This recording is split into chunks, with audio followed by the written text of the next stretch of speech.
official ay tumanggap ng 200 million pesos mula kay Guo Huaping. Ganong ka panipaniwala ang ganitong impormasyon? Sa amount po na 200 million, na nakakuha po tayo ng intelligence information with regard to the amount, pero for, with regard to dun sa tumanggap po ng that amount na isang BI personnel or associated sa BI, isang former chief PNP receiving a monthly payroll from you.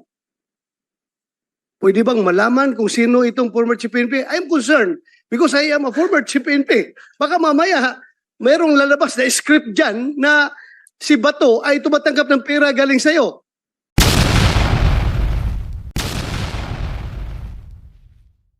Marami nang revelasyon dito sa pagharap muli ni Alice Guo at ni Mayor Dong Kalugay sa Senate. Dito ay napag-alaman na may isang high former chief PNP daw na binabayaran ng 2 million pesos ni Alice Guo at monthly payroll para lang makatakas ng Pilipinas. Kaya naman itong si Senador Bato ay galit na galit at sinigurado kung siya nga ba ang tinutukoy na PNP dahil PNP din daw siya na nakatanggap ng pera. At dito ay sinagot din ito ni Mayor Alice Guo at ng retired general na si Villanueva. Kaya narito guys, panoorin natin. Particular, meron po bang lumabas na balita mula sa intelligence community na may high BI official ay tumanggap ng 200 million pesos mula kay Guo Huaping? Ganong ka panipaniwala ang ganitong impormasyon? Madam Chair, dun sa amount po na 200 million, na nakakuha po tayo ng intelligence information with regard to the amount, pero for, with regard to dun sa tumanggap po ng that amount na isang BI personnel or associated sa BI, wala pa ho, pero we're still validating. We're part of the investigation, Madam Chair. Kailan nyo na po mabavalidate? Kasi nabanggit ko na po ito sa previous hearing at sinabi na rin po ng BI noon na iniimbestigan nyo na noon. As the soonest, Madam Chair. But When is the soonest, sir? if we have a validated information, Madam Chair, we will submit. Within several days? Yes, ma'am. Yes, ma'am. Madam Chair. How many days po? 3 days? 1 week? I'm sorry, Madam Chair, but I cannot commit. I can only commit if there's a validated information, Madam Chair. Of course, I understand that. So within a few days, We will try, Madam you'll Chairperson. try your best. Itanong ko rin, before Senator Joel, itanong ko rin itong parehong tanong kay General Villanueva. Kapanipaniwala ba yung ganyang impormasyon na mayroon daw mataas na BI official na tumanggap ng 200 million para patakasin si Guo Huaping? Good morning, Madam Chair. Actually, ma'am, we haven't confirmed yet kung talagang may mga usap-usapan po within the intelligence community. Yes. Pero wala pa pong confirmation, ma'am, kung may mga witnesses na mayroon talagang nabigyan. But yun ang usap-usapan ngayon. They're still validating it, ma'am.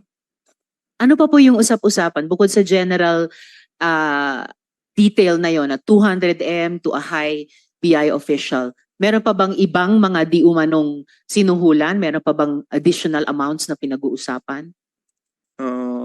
May pinag-uusapan na yung sa border immigration. Mhm. Hindi ko lang alam, ma'am, yung exact amount, including PNP officials. Mm. Pero hindi ko pa rin confirm yun, ma'am. Kasi I'm outside of the loop lately, ma'am, because we're busy right now helping the law enforcement agencies running after the illegal pogos in the countryside or in the provinces. Alin pong PNP units ang binabanggit sa usap-usapan? Hindi PNP unit, ma'am, but personalities. PNP personality? Sino-sino po?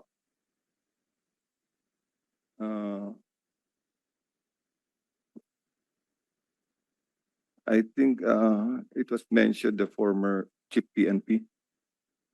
Which one? I don't know, ma'am, but former chief PNP daw. Wow. Alright. Salamat, General Villanueva. Sino pong resource person ng PNP dito?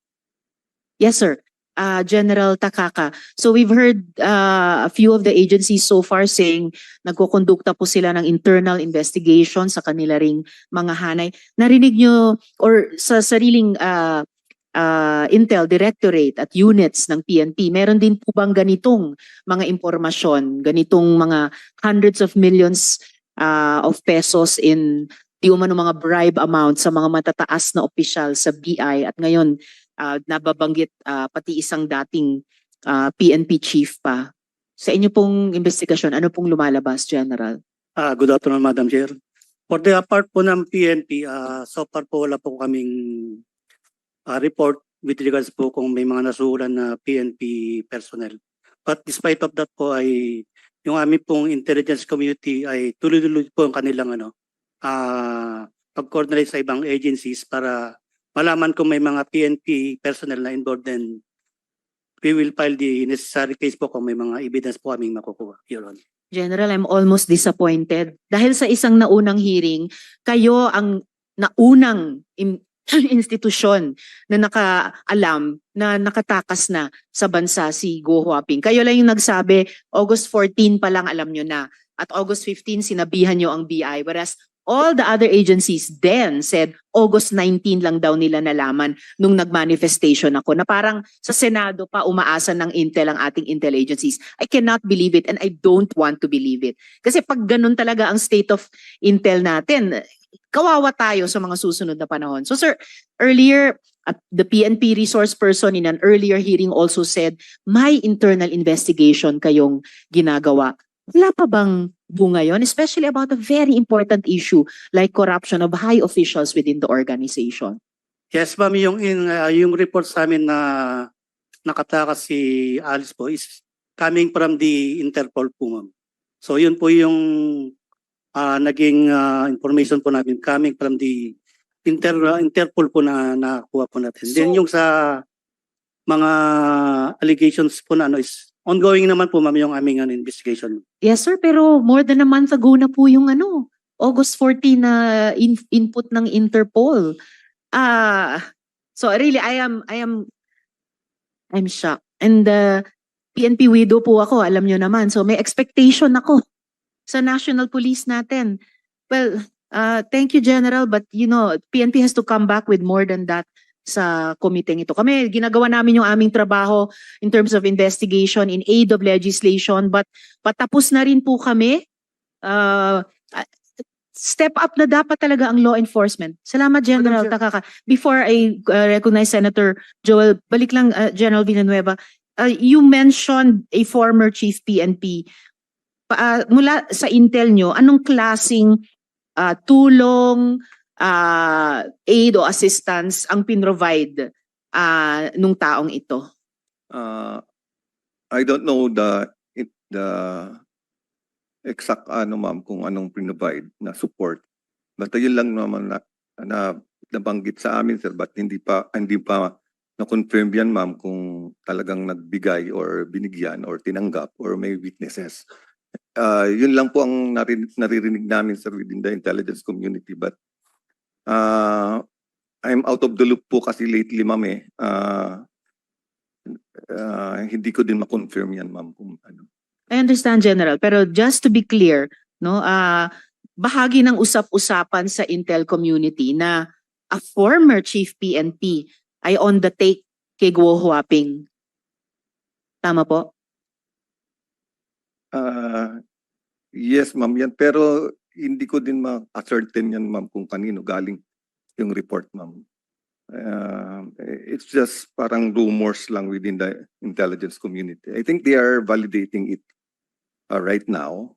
I even went to Nika last week, but there's no information about it, ma'am.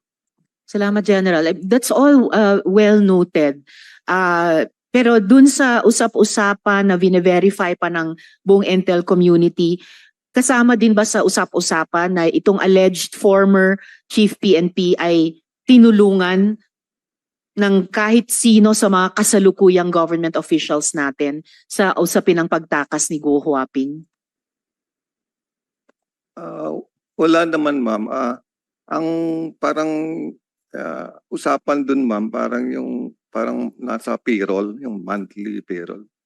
Ever seen?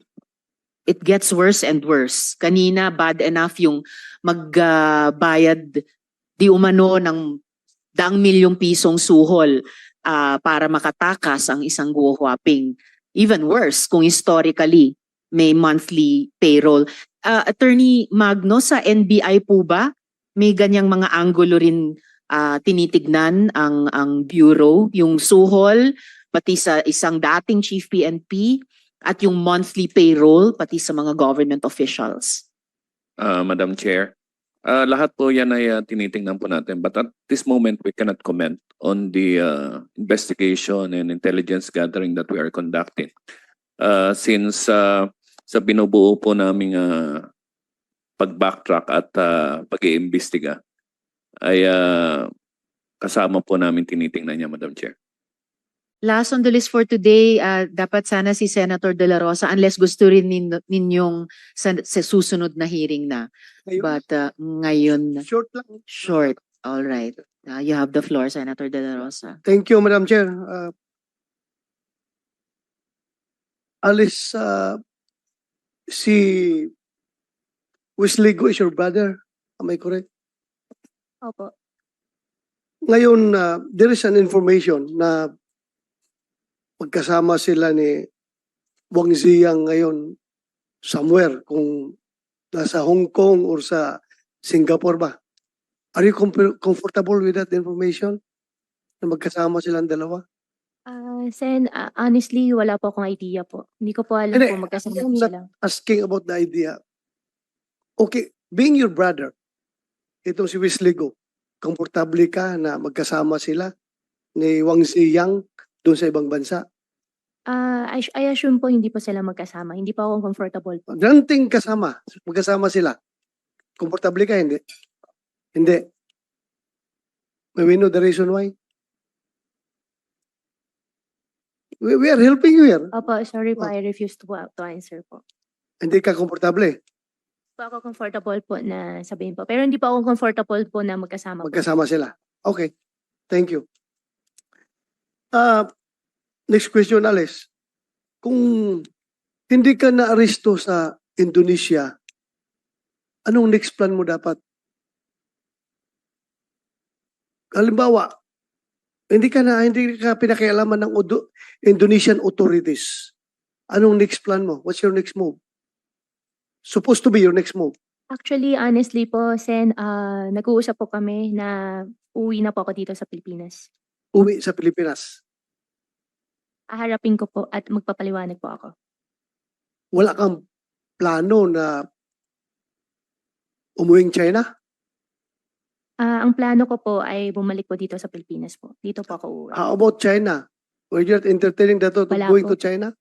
China, wala po.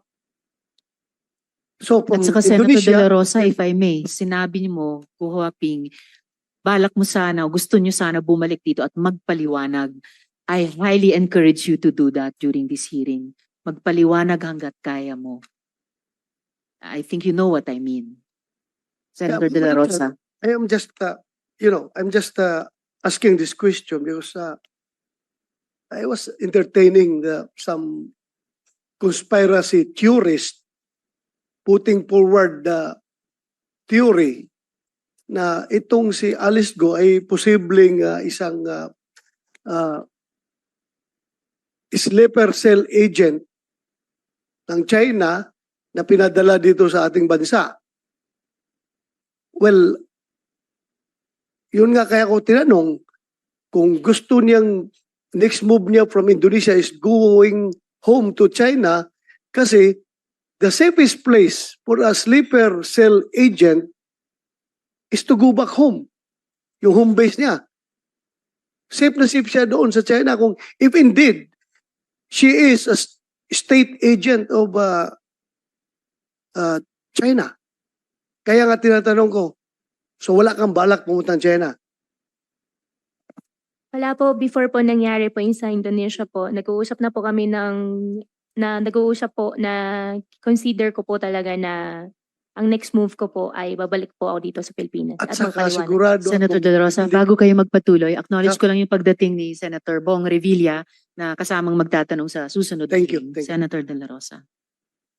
Kaya siguro ayaw mong pumuntang China dahil involved ka ng Pogo. Siguradong katay ka sa gobyerno ng China pag umuwi ka doon. Dahil galit na galit ang gobyerno ng China against Pogo. Am I correct? Sen, hindi po ako involved po sa Pogo. At in fact, yung tatay ko po nasa China po ngayon. Kung kami po, Whether you like it Opo. or not. Okay. kung kami po ay Whether you involved like it or po, not. sana po, hindi naman po hindi naman, tama naman po kayo na galit po ang Chinese government po sa Pogo. And I Galit think, galit nga. Opo. Kaya kung pupunta ka ng China, talagang katay ka doon dahil galit na galit ang Chinese government sa Pogo. hindi po yan ang reason kung bakit di pa ako pupunta ng China. Ang reason ko po, babalik po ako dito sa Pilipinas at magpapaliwanag ako dito at haharapin ko po kung ano man po yung mga aligasyon po. Correct. But you cannot